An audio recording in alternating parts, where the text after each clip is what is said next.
Friends, my name is Nisha and स्वागत है आपका साईं ज्ञान सागर में। तो आज हम करने वाले हैं हमारी टीचिंग एप्टी का सेकंड पार्ट, जो कि हमने कल स्टार्ट किया था, जिसमें हमने आधा कंप्लीट कर लिया। अब हम उसको कंप्लीट करेंगे। तो स्टार्ट करते हैं टीचिंग मैक्सिमम से। टीचिंग मैक्सिमम कब तक हो सकती है? ठीक है, तो वो कब हो सकती है? ईजी से हमें डिफ़िकल्ट की तरफ जाना होगा। पहले हम छोटे छोटे स्टेप लेंगे और उसके बाद हम डिफ़िकल्ट स्टेप लेके उसको कंप्लीट करेंगे। नॉन से अननोन जाना, कॉन्ट्रिक टू ऑब्स्ट्रैक्ट जाना, स्पेसिफिक टू जनरल जाना, analyse to synthesise, whole to part, uncertain to certain and experience to logic and seen to unseen. मतलब कोई चीज़ देखना, देखा है ना। जैसे सपोज करते हैं हम कोई मैथ के क्वेश्चन करते हैं, पहले हमने देख के किया, हमने काफ़ी प्रैक्टिस कर ली देख देख के क्वेश्चन करने के बाद। उसके बाद क्या है, हम विदाउट देखे हम क्वेश्चन को रीड आउट करते हैं और मेंटली कैलकुलेशन करके उसका हम आंसर्स निकाल सकते हैं। जो टीचिंग है वो किस तरह से मैक्सिमम पहुंच सकती है। नेक्स्ट हमारा है इंक्लूसिव एजुकेशन। इंक्लूसिव एजुकेशन में बेसिकली जो है वो मेंटल प्रोसेस पे ज़्यादा जोर दिया था। उसमें हेड और माइंड थिंकिंग डिसीजन पे मेन पर्पस था, और जो कि कॉग्निटिव में सब आता है। इसको दिया था 1994। स्पेन के सलामा का शहर था, स्पेन वर्ड है ये। और 4 प्रकार की सुविधाएं इंक्लूसिव एजुकेशन में बोली गई हैं, जो कि है रैंप, वेस्टर्न टॉयलेट और पोर्ट सपोर्टर, असर assistive device, student kit, supplementary device, teaching aid. तो इंक्लूसिव एजुकेशन में क्या होता है कि जो भी सारी रिक्वायरमेंट है उनको इंक्लूड करके एजुकेशन देना। मीनिंग क्या है? ऐसी जैसे शिक्षा नीति जिसमें सभी प्रकार के बालक एक साथ नियंत्रित स्कूल में पढ़ें। जो इंक्लूसिव एजुकेशन में क्या है, ऐसी एक शिक्षा नीति है जिसमें कि सभी प्रकार के बालक एक साथ नियंत्रित स्कूल में पढ़ सकें। स्टूडेंट जो है हमारे 2 टाइप के होते हैं, एक जनरल होता है, एक स्पेसिफिक चिल्ड्रंस होते हैं। जनरल में जिनका सामान्य आईक्यू होता है 90 to 120 आईक्यू लेवल होता है। और स्पेसिफिक चिल्ड्रन में हमारे 2 टाइप के आते हैं, एक होता है चाइल्ड गिफ्टेड चाइल्ड और एक होता है मेंटल डिसेबिलिटी या retarded children. Above gifted child में क्या होता है, जिनकी आईक्यू लेवल अबव टू 120 होता है वो गिफ्टेड चाइल्ड कहलाते हैं। और कुछ हमारे जो मेंटल डिसेबिलिटी के स्टूडेंट्स होते हैं उनके जो आईक्यू लेवल होता है बिलो टू 70 होता है। मेंटल रिटार्डेड बच्चे जो होते हैं उनको हमने 4 टाइप में डिवाइड किया है। सबसे पहला हमारा आता है माइल्ड मेंटली रिटार्डेड में क्या होता है कि जो बच्चा हमारा होता है जिसका आईक्यू लेवल 56 से 70% होता है, जिसका जो कि एजुकेशनल, मतलब हम उसे एजुकेशन दे सकते हैं। माइल्ड मेंटली रिटार्डेड में जिनका आईक्यू लेवल 56 से 70 होता है, और मॉडरेट में जिनका आईक्यू लेवल हमारा 35 से 55% होता है, और सर्व में आईक्यू लेवल 26 से लेकर 34 होता है। प्रोफाउंड में आईक्यू लेवल 0 से 24 तक होता है। माइल्ड मेंटली रिटार्डेड में क्या होता है, हम उनको एजुकेट कर सकते हैं with the giving this specially teachers available and we providing the education as per the requirement. Moderate में क्या होता है, ये ट्रेनेबल स्टूडेंट होते हैं जिनको हम थोड़ा सा ट्रेनिंग देके वो अपनी डेली की एक्टिविटीज़ को कर लेते हैं। बट जो हमारे सर्वर और प्रोफाउंड होते हैं, इसमें क्या होता है, इनको न्यूरिश की ज़रूरत होती है। ये चाइल्ड केयर है, इनके सेंस ऑर्गन डैमेज हो चुके होते हैं तो इनका सेंस वर्क नहीं करता, इनको एक सपोर्टर की ज़रूरत होती है, राइट। अब आईक्यू लेवल क्या है, इंटेलिजेंट क्वेश्चन क्या है, बुद्धिमान क्या है, जिसका MA/में CA × 100। MA क्या है, मेंटल एज, और CA क्या है, chronicle age. Different concept in education, inclusive education, deinstitutionalisation, normalisation, LRA, least restrictive, environmental और मेन स्ट्रीम। डीइंस्टूलाइजेशन में क्या होता है, जो डिसेबल स्टूडेंट होते हैं जो डिसेबल स्टूडेंट होते हैं उनको स्पेशल स्कूल में भेजना। नॉर्मलाइजेशन में क्या होता है कि विशिष्ट बच्चों को सामान्य स्कूल में पढ़ाया जाता है। जो नॉर्मल बच्चे हैं उनको विशिष्ट बच्चों को सामान्य स्कूल में पढ़ाया जाता है। लीस्ट रिस्ट्रिक्टिव इन्वायरमेंटल में बालकों के रास्ते आने वाली समस्याओं को कम करना पड़ता है। जो बच्चे डिसेबिलिटी वाले हैं उनकी जो भी उनकी लाइफ उनकी जो उनकी डेली लाइफ में जो प्रॉब्लम्स आती हैं उनको क्या करना पड़ता है, सामान्य उनकी समस्याओं को हल करना पड़ता है और जो भी उनकी प्रोग्रेस में ऑब्स्ट्रक्शंस आ रहे हैं उनको रिमूव करना होता है। मेन स्ट्रीम में क्या होता है, विशिष्ट बालक अपने आप को सामान्य बच्चों जैसा ही समझते हैं। मेन स्ट्रीम में क्या है, बच्चों को जो विशिष्ट बालक हैं वो अपने आप को एक नॉर्मल बच्चों को जैसा ही समझते हैं। CWSN children with special needs. Children जो होते हैं उनमें स्पेशल नीड्स होते हैं, वो 2 टाइप के होते हैं। Integrated education for disabled children जिसे IED कहते हैं, जो कि 1974 में हुआ था, जो कि 1 से लेके 8th क्लास के लिए होता है और सोशल जस्टिस पावर मिनिस्ट्री की हेल्प से होता है, right. Inclusive education for disable at senior secondary stage IEDSS 2009 से स्टार्ट हुआ है, जिसमें 1 से लेके 12th क्लास तक इंक्लूड होती है, जो भी इसमें भी सोशल जस्टिस एम्पावर मिनिस्ट्री की तरफ से है। ये 1972 में बंद हो गई थी, including in SSA medical model और सोशल मॉडल है। ये मेडिकल मॉडल पे वर्क करती है, ये सोशल मॉडल पे वर्क करती है। नेशनल एजुकेशन पॉलिसी, क्या एजुकेशन पॉलिसी हैं हमारे child with special need students के लिए, तो 10 फरवरी 2006 में ये लागू हुआ था और 4% शिक्षा में आरक्षण मिलता है उन बच्चों को जो डिसेबल होते हैं। 1 से 8th क्लास तक 6 से 14 वर्ष में जो नॉर्मल बच्चे हैं जिनको फ्री एजुकेशन दी जाती है RTI एक्ट के तहत, और 6 से लेकर 18 वर्ष के बच्चे जो होते हैं वो अब नॉर्मल बच्चे कहलाते हैं, जिनकी एज 6 से 18 साल की होती है। विश्व विकलांग दिवस 3 दिसंबर को मनाया जाता है। ब्रेन दिवस जो कि हमारा 4 जनवरी को मनाया जाता है। लुइस ब्रेन के थ्रू ये ब्रेन लिपि स्टार्ट हुई थी। रीडिंग स्क्रिप्टेड है ये। ऑटिज्म डे 2 अप्रैल को मनाया जाता है। प्रोग्राम टीच 1990 में स्टार्ट हुआ था। Various institute for disable student, जो हमारे बहुत सारे स्टूडेंट डिसेबल स्टूडेंट हैं उनके लिए बहुत सारे इंस्टीट्यूट हैं, जैसे कि एक इंस्टीट्यूट हमारा national institute for visual handicap, जो विजुअली हैंडीकैप बच्चे उनके लिए ये इंस्टीट्यूट है, जो कि देहरादून में 1971 में इसकी स्थापना हुई थी। NIMH national institute for mental handicap, जो कि 1984 में हुआ था, सिकंदराबाद में इसकी लोकेशन है। अली यंगर जुंग नेशनल डेफ स्कूल, जो बच्चे सुन नहीं सकते हैं उनके लिए, मुंबई में 1962 में होता है। हियरिंग इम्पेयरमेंट का प्रॉब्लम होता है उनके लिए ये है। National bone disease and disability institute, जो कि कलकत्ता में है, 1984 में इस्टेब्लिश हुआ था। नेशनल इंस्टीट्यूट फॉर डिसेबल, ये कि कटक में उड़ीसा में। फिजिकल डिसेबिलिटी इंस्टीट्यूट, जो कि हमारा न्यू दिल्ली में है। NHFDS national handicap finance development corporation 1997 Delhi में है। प्रतिभाशाली बालक, जो कि हमारे स्पेशल गिफ्टेड बच्चे होते हैं, इनरिचमेंट की ज़रूरत होती है, सेग्रीगेशन होते हैं, एक्सेलरेशन होता है। Embedded learning for disable, cooperative learning, peer tutoring, DPEP distinct primary education programme 1994 में 150 डिस्ट्रिक्ट में है। जो भाई जो हमारे गिफ्टेड चाइल्ड होते हैं उनको क्या इनरिचमेंट रहता है, सेग्रीगेट होते हैं थोड़े से, एक्सेलरेशन होता है। इनके लिए एम्बेडिंग लर्निंग होनी चाहिए और कोऑपरेटिव लर्निंग होनी चाहिए, पीयर ट्यूटरिंग होनी चाहिए, DP डिस्टिंक्ट प्राइमरी प्रोग्राम है। इम्पेयरमेंट डिसेबिलिटी हैंडीकैप, इम्पेयरमेंट का मतलब क्या होता है, स्ट्रक्चर, बॉडी स्ट्रक्चर।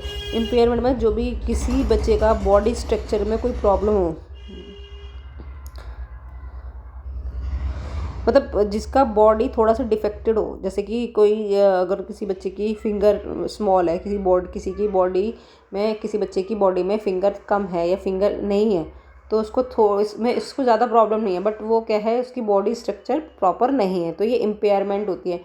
डिसेबिलिटी का मतलब क्या होता है कि कोई चीज़ डिसेबल हो, कोई चीज़ जो जिसकी हेल्प से वो वर्क ना कर सके, जैसे कि पोलियो है ना, किसी बच्चे को अगर डिसेबिलिटी है, जैसे पोलियो में किसी की बॉडी का कुछ पार्ट डिस्टर्ब हो जाता है ना, तो उसे हम डिसेबिलिटी कहते हैं। हैंडीकैप का मतलब क्या होता है कि सोशलाइज साइकोलॉजी क्या है, हकलाना है ना, हकलाते हैं, तो ये एक तरह से पेंटर या राइटर बन सकते हैं, मतलब कॉन्फिडेंस नहीं होता, हैंडीकैप है, ठीक है।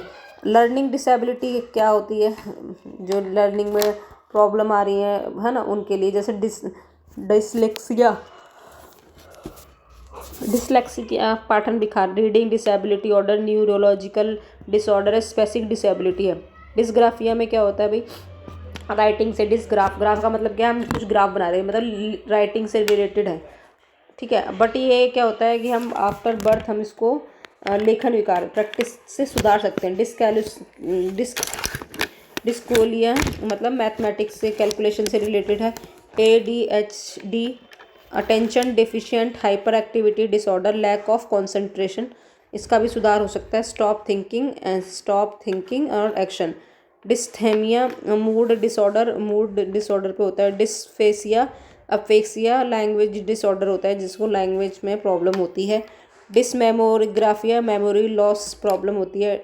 Dyspraxia lack of coordination between hand activities. ऑडिटिक्सिया hearing impairment. Dysnoxia lack of oxygen in the pre mental state. Dysnoxia में मतलब क्या होता है कि भाई कमी हो जाती है बच्चों की ऑक्सीजन की जब वो प्री नेचुरल स्टेज में होते हैं। डेस्कोविया मतलब जिसे हम सेरिब्रल प्लासी बोलते हैं, मतलब लकवा। सेरिब्रल प्लासी का मतलब होता है हमारा लकवा कहलाता है। पक्षघात आधे शरीर की दुर्बलता, जब पक्षघात होता है तो आधे शरीर की दुर्बलता होती है। एकाघात एक अंग की दुर्बलता होती है। चतुर्बात चारों अंगों की दुर्बलता। अक्षराघात दोनों निचले अंगों की दुर्बलता। एक्ट फॉर स्पेशल चिल्ड्रन, क्या एक्ट है हमारे स्पेशल चिल्ड्रन के लिए। मेंटल हेल्थ एक्ट 1987 में था। RCI एक्ट हुआ है। रिहेबिलिटेशन काउंसिल ऑफ इंडिया 1992 में applicable. 1992 rehabilitation council of India. PWD 1995 में personal with disability, 1995 personal with disability applicable हुआ था। 1996 में 60 टाइप की डिसेबिलिटी होती है हमारे PWD में। एक होती है ब्लाइंडनेस, लो विजन, हिंसोन मतलब कोड अपराधी, leprosy disease, mental illness, hearing impairment, locomotor disorder और मेंटल रिटार्डेशन। चिल्ड्रन की जो रेशियो होती है वो 8:1 होता है, मतलब कि चिल्ड्रन 8 होंगे, टीचर 1 होगा। NTP नेशनल ट्रस्ट एजेंसी 1999 में 4 टाइप की डिसेबिलिटी थी, जिसमें autism, cerebral Plassey, mental retardation, multiple disability. Autism क्या है, इस शब्द सबसे पहले प्रयोग स्यूमल क्रिट ने किया था। 2 अप्रैल को हमारा ऑटिज्म डे मनाया जाता है। पहचान क्या है, 26 वर्ष तक हो जाती है इसकी पहचान। आवर्ती आचरण रिपीटेशन बिहेवियर, कोई बच्चा रिपीटेशन बिहेवियर करता है। और मंद भाषा विकार, लैंग्वेज डेवलपमेंट नहीं होता है, कम्युनिकेशन में प्रॉब्लम होती है, सोशल इंटरेक्शन नहीं करता है। डिसेबिलिटी राइट एक्ट जो हुआ था 2016 में हुआ था, 21 टाइप की डिसेबिलिटी इंक्लूड की गई थी इसके अंदर। एक्ट पास हुआ था पार्लियामेंट में। 40% रिजर्वेशन था। नॉर्मल चिल्ड्रन की एज 6 से 14 साल थी और 6 से 18 साल अब नॉर्मल चिल्ड्रंस के लिए थी। फादर ऑफ मेंटली रिटार्डेड 1887 में पेरिस में स्कूल ओपन किया था। फर्स्ट स्पेशल एजुकेशन इटार्ड ने किया था। First डीवे school for mental retardation America में है। 1994 ब्रेली स्क्रिप्ट लुई ब्रेल ने करी थी। 1832 में फॉर दृष्टिहीन बच्चों के लिए थी। रीडिंग ऑफ मैकेनिज्म, जो बच्चे आंखों से प्रॉब्लम थे उनके लिए ब्रेली लूप ने एक रीडिंग की मैकेनिज्म दिया था। ब्रेली डे हमारा 4 जनवरी को मनाया जाता है। इंटरनेशनल डिसेबिलिटी डे 3 दिसंबर को मनाया जाता है। हिडन डिसेबिलिटी गुप्त समाधान, ऑटिज्म स्पेक्ट्रम डिसऑर्डर, बाइपोलर। अब नेक्स्ट हमारा टॉपिक है Bloom taxonomy for instructional objective. Bloom जो 1956 में दिया था। ब्लूम्स टेक्सोनॉमी में हमारे 3 टाइप्स होते हैं। कॉग्निटिव टाइप होता है, अफेक्टिव डोमेन होता है, साइकोमोटर डोमेन होता है। कॉग्निटिव डोमेन को हम ऑब्जेक्टिव एरिया ऑफ बिहेवियर कह सकते हैं। और अफेक्टिव डोमेन है, साइकोमोटर डोमेन है। कॉग्निटिव का मतलब होता है माइंड और ब्रेन से रिलेटेड, मतलब थिंकिंग एक्सेप्ट हो गया हमारा हेड और हाइड माइंड हो गया। अफेक्टिव का मतलब हमारी जो फीलिंग्स है, इमोशंस है, हमारी वैल्यू है, एटीट्यूड है, हमारी हार्ट है, हमारी हैबिट्स है, हमारा लव है, हमारी रिस्पेक्ट है। साइकोमोटर में हमारे कॉग्निटिव डूइंग एक्सेप्ट है, जैसे फाइन और हमारी ग्रॉस मोटर्स है। कॉग्निटिव में फाइन मोटर स्किल्स में क्या होता है, हमारी राइटिंग है, ड्राइंग है, पेंटिंग से रिलेटेड कॉग्निटिव में होता है। और ग्रोस मैटर में जैसे रनिंग, जो हमारी फिजिकली एक्टिविटी होती है, जैसे रनिंग, कूदना और तैरना।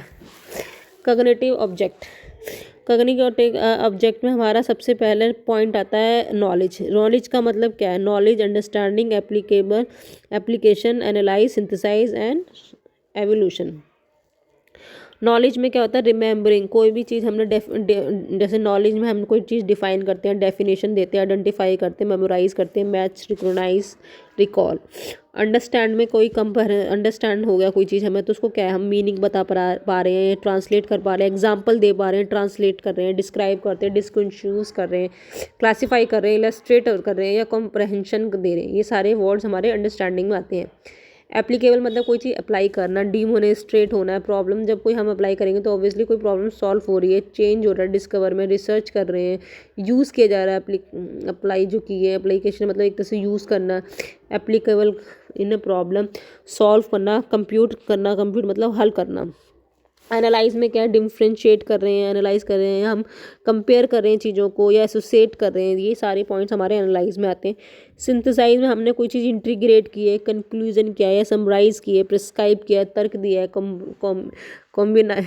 कॉम्बाइन किया है या डिबेट करना, डिस्कशन करना, ये हमारे सिंथेसाइज में आता है। एवोल्यूशन में हम कोई क्रिएट करते हैं, आंसर रिकॉल करते हैं, रिजल्ट होता है, क्रिटिसाइज कोई रिजल्ट है, उसके बाद क्रिटिसाइज पॉइंट होता है, क्रिएटिव आंसर्स होते हैं, या डिस्कशन होता है, या वेरीफाई करना होता है, या प्रूफ करना होता है। ठीक है। अफेक्टिव डोमेन में क्या है, अफेक्टिव में हमारी जो फीलिंग्स हैं, वैल्यूज़ हैं, हमारी इमोशंस हैं, एटीट्यूड्स, हैबिट है, हार्ट है, ये सारी हमारी चीज़ इसमें आती है। जैसे कि रिसीविंग, कोई चीज़ ग्रहण किया, रिस्पॉन्ड, कोई चीज़ हमने लिया, उसके बाद हमने रिस्पॉन्ड किया, उसकी वैल्यू की ऑर्गेनाइज किया, करेक्टराइजेशन, उसको हमने अपने लाइफ में एप्लीकेबल किया, ऑर्गेनाइज किया, एंड करेक्टराइजेशन। साइकोमोटर में प्रैक्टिस एंड ट्रेनिंग की रिक्वायरमेंट होती है। स्टेप क्या होते हैं, इम्पल्सेशन उदासीन है, मैनिपुलेशन है, कंट्रोल करना है, कोऑर्डिनेशन है, न्यूट्रलाइजेशन है, या हैबिट है। कोई चीज़ है, हमने प्रैक्टिस की, भाई हमने पहले सोचा हम करेंगे ये चीज़ है ना, उसको फिर मैनिपुलेट करते हैं, फिर उसमें हम कंट्रोल करते हैं। जैसे सपोज करो हम जिम है, पहले हमने डिसाइड ही किया, फिर उसको हमने मैनिपुलेट किया भाई कि घर में करना है या बाहर करना है, फिर हमने कंट्रोल किया भाई अब जिम करेंगे तो ऑब्वियसली हम अपने जो हमारा डाइट चार्ट उसको उस डाइट चार्ट में कुछ एडेड सब्ट्रैक्शन करेंगे, राइट। फिर उसको कोऑर्डिनेट करेंगे, हम जिम जाएंगे उसके हिसाब से हम करेंगे, फिर उसको हम नेचुरली जो हमारी चीज़ें उसको हम फिर वो क्या बन जाएगी, हमारी हैबिट बन जाएगी। तो एक तरह से ये प्रैक्टिस और ट्रेनिंग पे डिपेंड करता है। अब नेक्स्ट हमारा टॉपिक है माइक्रो टीचिंग स्किल। ये एक माइक्रो टीचिंग स्किल एक इंडिविजुअली प्रैक्टिस का जरिया है। रियल टीचिंग होती है इसमें। पाठन योजन का एक छोटा सा स्मॉल पार्ट है। एक दिन में ही शिक्षण कौशल विकास किया जाता है। 5 से 10 मिनट का एक अभ्यास प्रैक्टिस सेशन होता है। छात्र का रोल, दूसरे जो हमारे स्टूडेंट्स होते हैं वही हमारे एज ए टीचर का रोल प्ले करते हैं। एक तरह से ऑब्जर्व किया जाता है, इमीडिएटली फीडबैक मिलता है। ये हमारे डॉक्टर डोइलिन में हमारे टीचिंग स्किल 14 बताई थी और एनसीईआरटी में हमारी 7 हैं। टाइम क्या है, डॉक्टर एलिन के हिसाब से उन्होंने 45 मिनट्स बोला था, हमारा एनसीईआरटी के हिसाब से हमारे 35 मिनट हैं। बी के पासी जो कि हमारे भारतीय शिक्षण कौशल में एक इम्पोर्टेंट रोल प्ले करते हैं। उन्होंने ये हमारे माइक्रो टीचिंग सर्कल है। सबसे पहले हम लेसन प्लान करेंगे। लेसन प्लान करने के बाद हम टीचिंग करेंगे। फीडबैक होगा, फिर री लेसन प्लान होगा, री टीचिंग होगी, फिर री फीडबैक होगा, अगेन री प्लान। यहाँ पे हमारे 5 मिनट है, यहाँ पे हमारे 5 मिनट है, यहाँ हम 15 मिनट देंगे, यहाँ हम 6 मिनट देंगे और यहाँ हम 6 मिनट देंगे। ये हमारे 45 मिनट हो जाएंगे।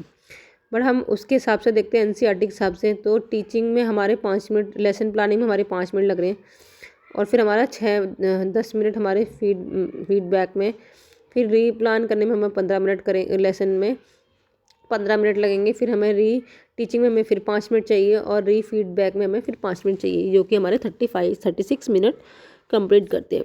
स्किल फॉर टीचिंग, स्किल में क्या होता है, क्लास मैनेजमेंट स्टाइल कैसे करना है, involvement of children and control of the children, हमने क्लास को कैसे मैनेज किया है। इंट्रोडक्शन में हम स्किल में हम बच्चों से बच्चों के साथ इंट्रोड्यूस होते हैं।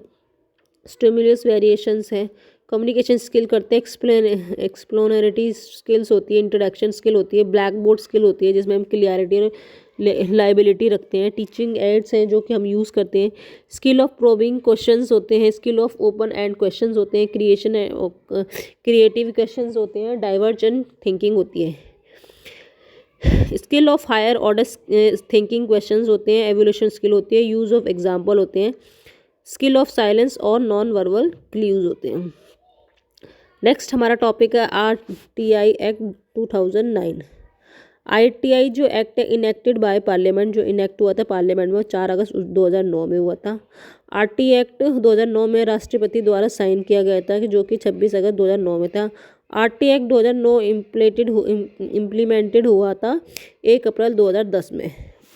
RTI एक्ट 2009 भारतीय संविधान में 86वें संशोधन द्वारा जोड़ा गया है। ठीक है, कॉन्स्टिट्यूशन में हमारा 86 का संविधान संशोधन द्वारा ऐड किया गया है। भारतीय संविधान के 3 भाग हैं। भारतीय संविधान में एक तरह से 3 भाग में है ये। आर्टिकल 21A, आर्टिकल 45, आर्टिकल 51 के फंडामेंटल राइट्स हैं जो कि पार्ट 3 में आता है। डायरेक्टिव प्रिंसिपल है जो कि हमारा पार्ट 4 में है। फंडामेंटल ड्यूटीज़ हमारा पार्ट 4A में है। 86 संशोधन में से ऐड किया गया 2002 में। 1950 में आर्टिकल 45 जोड़ा गया था। 86 संशोधन में 2002 में ऐड किया गया था। इसमें क्या है, फ्री टू कंपलसरी एजुकेशन देना है जिसमें हमें 6 से 14 साल के बच्चे होने चाहिए जो कि हमारे नॉर्मल बच्चे होते हैं। 6 से 18 साल के बच्चे होने चाहिए जो कि हमारे अब नॉर्मल बच्चे होते हैं, जो कि हमें 1 से 8 क्लास तक के बच्चों को एजुकेशन देनी है। 0 से 6 क्लास तक के लिए एक ECE early childhood care education देनी है। पेरेंट्स ड्यूटी है कि 46 से हमें ऐड 96 में जोड़ा 1976 में हमारी 10th फंडामेंटल ड्यूटी सी, मगर 2002 में हमारी एक ड्यूटी और ऐड कर दी गई जो कि 11 फंडामेंटल ड्यूटी हो गई। फ्री होनी चाहिए compulsory, free and compulsory education up to 1 to 8 grade 6 to 14 year.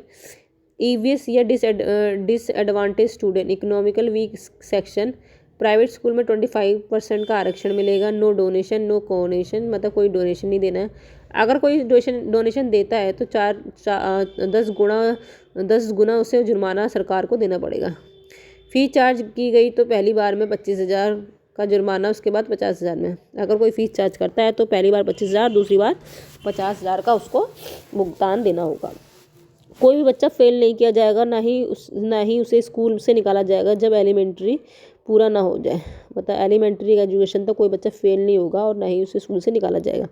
Teacher और स्टूडेंट का क्या रेशियो है, प्राइमरी में 1 टीचर 30 स्टूडेंट होने चाहिए, अपर प्राइमरी में 1 टीचर और 30 स्टूडेंट होने चाहिए। 60 बच्चे होते हैं तो 2 टीचर होगी, और 60 से 90 बच्चे होंगे तो 3 टीचर होगी। अगर 90 से 120 बच्चे होंगे तो हमारे 4 टीचर रहेंगे, और 120 पर हेड मास्टर स्कूल में होना चाहिए। 120 से लेकर 200 बच्चों तक एक हेड मास्टर और 6 टीचर होने चाहिए। अपर प्राइमरी में हर विषय का अलग अध्यापक होगा। 101 बच्चों का फुल टाइम हेड मास्टर होगा। वर्किंग डे क्या है प्राइमरी के लिए, 1 to 5 200 दिन होने चाहिए, और अपर प्राइमरी के लिए 220 डेज होने चाहिए। क्लास कैसे देते हैं, 8 से 5 घंटे 3 क्लासेस होनी चाहिए, 6 से 5 एक क्लासेस होनी चाहिए। एक अध्यापक प्रतिदिन 7:30 बजे स्कूल में रहेगा, 7.5 घंटे स्कूल में रहेगा। सप्ताह में ड्यूरेशन होनी चाहिए 45 घंटे। Non teaching function of teacher क्या है भाई, नॉन टीचिंग फंक्शन क्या होनी चाहिए, टीचर के इलेक्शन ड्यूटी होनी चाहिए। डिजास्टर मैनेजमेंट में और सेंसस जब होती है जनगणना में उनको ड्यूटी मिलेगी। एक स्कूल में कम से कम 90 अध्यापक के पद फिल होने चाहिए। 10% से ज़्यादा छुट्टी नहीं ले सकते। मतलब एक स्कूल में कम से कम 90% अध्यापक होने चाहिए और 10% से ज़्यादा छुट्टी नहीं ले सकते। सभी विद्यालय समावेशी होने चाहिए, यानी कि इंक्लूसिव एजुकेशन होना चाहिए। CCA प्रति से मूल्यांकन, कंटिन्यूस एंड कम्प्रहेंसिव एवोल्यूशन होना चाहिए। RTI एक्ट 2009 का पालन नहीं करना है तो अगर कोई स्कूल आरटीआई एक्ट का पालन नहीं करती है तो national commission for protection of child and right में शिकायत कर सकते हैं। स्कूल मैनेजमेंट कमेटी स्कूल के विकास की योजना बनती है, वह जब उसे स्कूल उसे लागू करती है। 16 मेंबर पर 75% पेरेंट्स होने चाहिए, जिसमें 2 महिलाएं होनी चाहिए। 12 parents plus 2 teacher plus 1 teacher और 1 रिप्रेजेंटेटिव होना चाहिए स्कूल मैनेजमेंट कमेटी में। आरटीआई एक्ट 2009 में prevented corporal punishment and mental harassment. RTI act में मना किया गया है कि भाई बच्चों को फिजिकली पनिशमेंट नहीं देनी है कोई भी।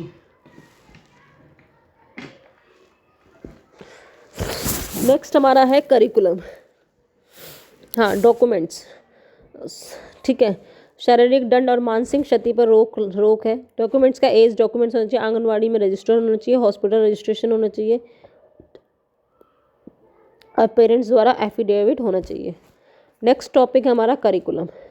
करिकुलम क्या है? लैटिन वर्ड है जिसका मतलब होता है क्यूर या रेस और course of race. NCERT NCF में 4 टाइम चेंजेस हुए हैं। पहले 75 में होता है, फिर 1988 में, 2000 में, 2005 में। अभी जो चल रहा है वो 2005 चल रहा है। करिकुलम क्या है? करिकुलम हमारा 2 टाइप से डिवाइडेड है, नैरो मीनिंग और वाइड मीनिंग। नैरो मीनिंग का मतलब ये है पुस्तक ज्ञान तक सीमित रहना। करिकुलम में अगर हम छोटे स्मॉल स्कोप की बात करते हैं, स्मॉल मीनिंग की बात करते हैं, तो पुस्तक ज्ञान तक सीमित रहना। वाइड में करिकुलम और को curricular activity, all round development. Curricular में क्या है और वाइड में करिकुलर तो अपना है ही मीनिंग जो कि हमारा सिलेबस से रिलेटेड होता है, और को करिकुलर एक्टिविटी को भी इन्वॉल्व किया गया है। In that case we need to develop all round development. Cunningham ने एक डेफिनेशन दी थी, पाठ्यक्रम कलाकार शिक्षक के हाथ में एक साधन जिससे वे अपने पदार्थ शिक्षार्थी को अपने आदर्श के अनुसार अपने कारागृह शिक्षा में चरित कर सकें। Curriculum is a tool in a hand of artist teachers to mold his material student according to his objective in the studio school, according to his objectives in his the studio school. Aims और गोल क्या है? Wide long terms. AIIMS गोल क्या है? Wide है, long terms. अच्छा, AIIMS और goals का मतलब क्या होता है? जैसे वाइड होते हैं, लॉन्ग टर्म होते हैं। Aim to take more time to achievement. Aim जो होता है वो टाइम थोड़ा ज़्यादा लेता है अचीव करने के लिए। ऑब्जेक्टिव क्या होते हैं? नैरो होते हैं, शॉर्ट टर्म होते हैं। Objective can achieve immediately. Curriculum क्या होता है? को curriculum activity, all round development. Syllabus क्या होता है? Syllabus is a part of a curriculum. Basic element of the curriculum, educational objective, educational system, teaching learning, objective material.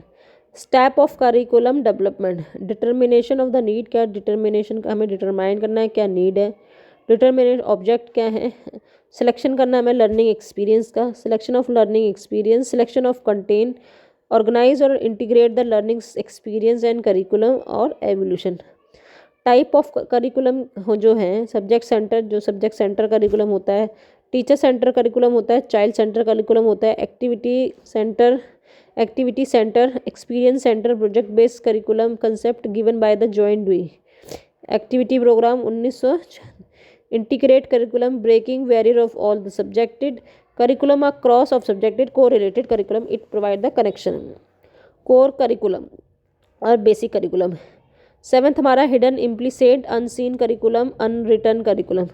Vertical curriculum, सरल से कठिन, horizontal curriculum. Organisation of curriculum, भाई हमारा जो curriculum कैसे ऑर्गेनाइज होता है? पहले होता है हमारा स्पाइरल अप्रोच और ट्रॉपिकल अप्रोच और यूनिटरी मेथड। स्पाइरल में क्या होता है? जो हमारा करिकुलम टॉपिक्स वाइज होता है, जैसे 4th, 5th, 7th में knowledge divided in a parts. मतलब क्या होता है? जो करिकुलम है, हम ज़्यादातर स्कूलों में यही चलता है। क्या होता है? कुछ पार्ट हमारा 4th क्लास में, कुछ हमारा 5th क्लास में, कुछ हमारा 7th क्लास में। नॉलेज जो है डिवाइड की जाती है पार्ट्स के अंदर। टॉपिकल मेथड में क्या होता है? पूरा ज्ञान एक टॉपिक को एक क्लास में ही दे देना। ट्रॉपिकल मेथड में क्या होता है? जो भी करिकुलम है इसमें क्या होता है कि कोई भी टॉपिक हमें उस टॉपिक को पूरी एक क्लास में दे देना।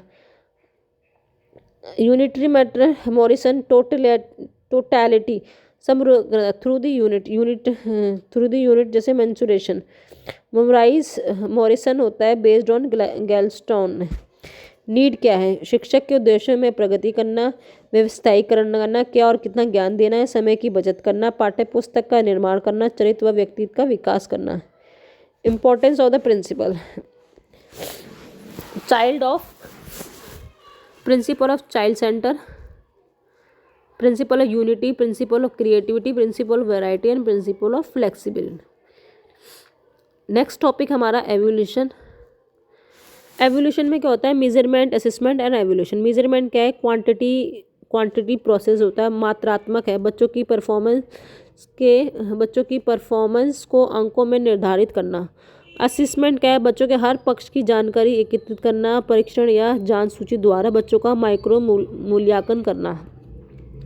मेजरमेंट क्या होता है? क्वालिटेटिव प्रोसेस होता है। हम क्वांटिटी में उसे कुछ मार्क्स देते हैं, परफॉर्मेंस में जो भी उन्होंने परफॉर्मेंस की उनके अनुसार हम उनको अंक देते हैं। असेसमेंट क्या होता है कि बच्चों की हर पक्ष की जो जानकारी उसको हम जो बच्चों की बच्चों की तरफ से जो भी उनकी जानकारी उसको एकत्रित करना, उनको कलेक्ट करना, परीक्षण या जांच सूची द्वारा बच्चों का माइक्रो मूल्यांकन करना। 2 टाइप के असेसमेंट होते हैं, एक फॉर्मेटिव और एक सम्मेटिव। फॉर्मेटिव को हम इनफॉर्मल असेसमेंट कहते हैं, सम्मेटिव को हम फॉर्मल असेसमेंट कहते हैं। Assessment for learning, assessment of learning. Achieve मतलब test, paper pen test, paper test. Formative assessment का मतलब होता है जो कि हम डेली बेसिस पे कर सकते हैं, और सम्मेटिव असेसमेंट क्या होता है? साल में 1 या 2 बार होता है।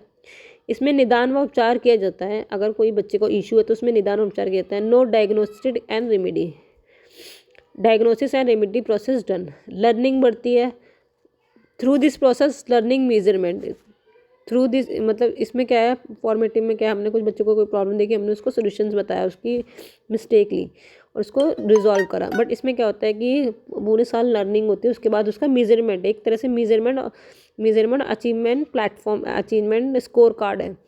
एग्जाम्पल जैसे क्विज है, डिस्कशन है, क्वेश्चन है, डिबेट है, ये है। इसमें क्या हम रिटर्न और ओरल प्रैक्टिकल्स लेते हैं। क्वांटिटिव इंक्रीज होती है, रिप्रेजेंटेटिव क्वालिटी। आकलन के 4 प्रतिमान, 4 paradigm of assessment model. Assessment for learning, अधिगम के लिए आकलन। Formative assessment, gainful learning 50%, 50%। Child centre approach है। Assessment as a learning, constructive approach, निर्माणकारी उपकरण, टीचर स्टूडेंट का ग्रुप, homogeneous heterogeneous, ability, difficult nature. Most child centre approach. Assessment in learning, student अपना निदान स्वयं करते हैं और 3 उपचार की मांग को टीचर से और उपचार की मांग टीचर से करते हैं। Assessment of learning,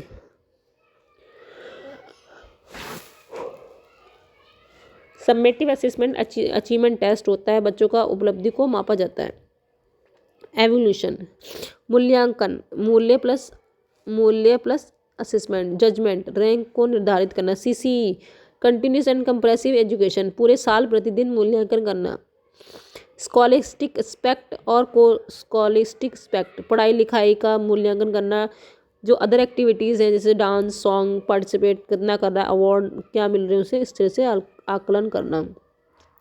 type of test, attitude test, अभिरुचि परीक्षण, पॉजिटिव नेगेटिव, बच्चों की रुचि का पता लगाना और लाइक और डिसलाइक का पता लगाना। डायग्नोस्टिक, बच्चों की कठिनाइयों में होने वाली परेशानियों का पता लगाना और उसका कारण का पता लगाना। आफ्टर डायग्नोसिस रिमेडी टेस्ट, बच्चों को कठिनाइयों को दूर करना। प्रोफिशिएंसी टेस्ट, स्किल का पता लगाना, स्किल को इम्प्रूव करना through the practice. Achievement test, summative test, उपलब्धि का मापन। Aptitude test, measurement of capability, बच्चों की क्षमताओं का मापा जाता है। एप्टीट्यूड टेस्ट, बच्चों की क्षमताओं को मापा जाता है, जैसे कि सीटेट, यूपीटेट।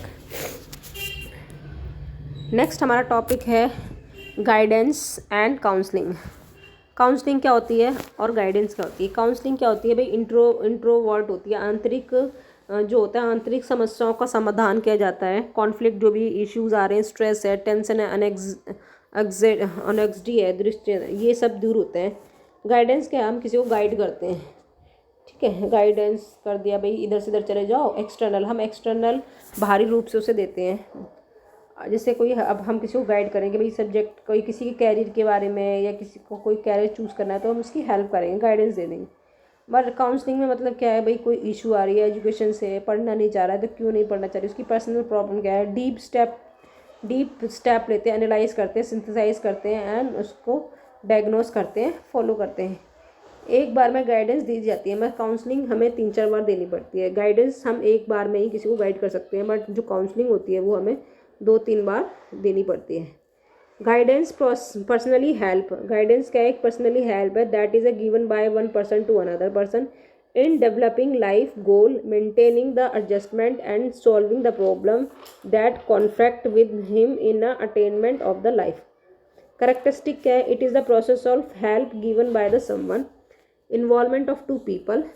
इन गाइडेंस में व्यक्ति को समायोजन करने की मदद मिलती है, अपने लक्ष्यों को बुद्धिमानी से समझने में सहायता मिलती है। 3 टाइप की गाइडेंस होती है, एजुकेशनल गाइडेंस, पर्सनल गाइडेंस और ऑक्यूपेशनल गाइडेंस। काउंसलिंग क्या होती है, परामर्श। Counselling is that a interaction which occur between the individually one of the counsellor another is a counsellor, take place in a professional setting, is initiate and maintain to facilitate change in a behaviour of a counsellor. Non conception, सुझाव या सिफारिश, recommendation नहीं की जाती है। परामर्शी की सलाहत्मक नहीं देना, इंटरव्यू, धमकी या ज़बरदस्ती नहीं की जा सकती है। स्टेप ऑफ काउंसलिंग, परामर्शी के बीच में संबंध स्थापित करता है, समस्याओं का पहचान एवं खोज, बीच की समस्या समाधान के लिए योजक बनाते हैं, समाधान उपयोग व समापन की अवस्था।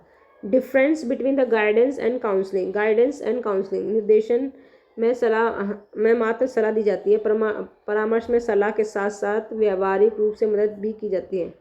निर्देशन एक छोटी, सरल और निष्कर्षीय क्रिया है, सिंपल शॉर्ट पैसिव। परामर्श एक लंबी, जटिल और सक्रिय परीक्षा है, long complex active and process. निर्देशन में व्यक्ति एवं समूह में ही होता है, परामर्श मात्र 2 व्यक्ति के बीच में होता है, विश्वसनीय होता है।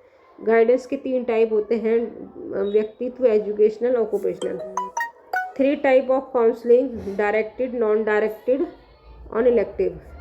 Need of guidance and counselling, शिक्षा के उद्देश्यों में परिवर्तन, व्यक्तिगत विभिन्नताओं में वृद्धि, प्रजातांत्रिक दृष्टिकोण और मशीनों का प्रयोग। तो ये आज हमारा टीचिंग एप्टी फिनिश होता है। अब हम करेंगे साइकोलॉजी की भी 2-3-4 वीडियो बनाएंगे। ओके, तो पढ़ते रहिए, एग्ज़ाम आने वाले हैं, अभी जो टाइम जा रहा है, but next in 6 month vacancy will be out, जो कि हमारा KVS और DSSB में निकलने वाली हैं। ओके, पढ़ते रहे, मेहनत करते रहें। Till then, bye bye, take care.